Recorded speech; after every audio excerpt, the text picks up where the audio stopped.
My name is Paul Cundy. I'm a Detective Sergeant on the online child abuse investigation team based here at Winsford headquarters. Our main area of business is the safeguarding of vulnerable children within Cheshire and also targeting those who cause harm.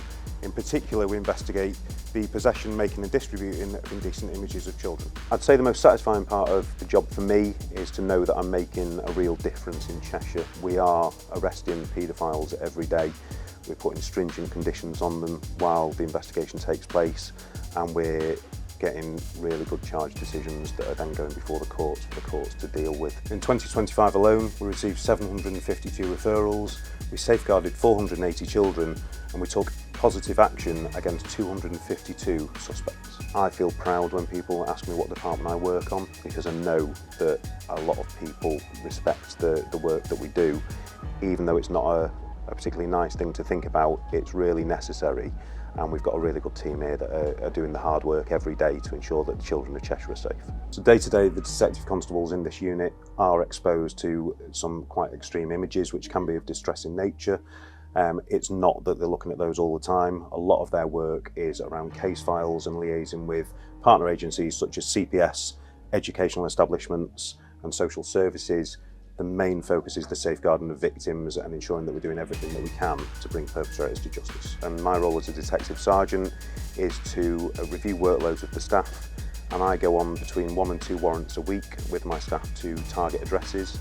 So on a warrant day, we come into work, have a team meeting to make sure that the intelligence is still up to date and correct, and then we get all our kit together and go out in a couple of different vehicles. If the suspect's present, they'll be provided with a disclosure sheet, which they get an opportunity to read. They're arrested and we ask them for the PIN numbers for the devices and the electronic devices within the address.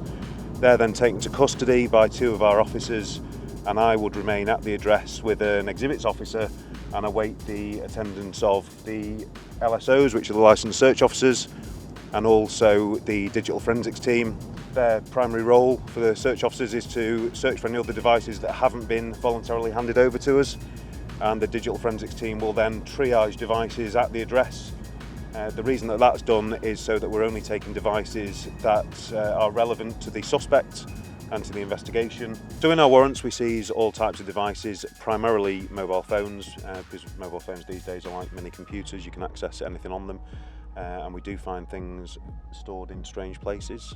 For example, earlier on this week we found a laptop hidden under a spare wheel in someone's car.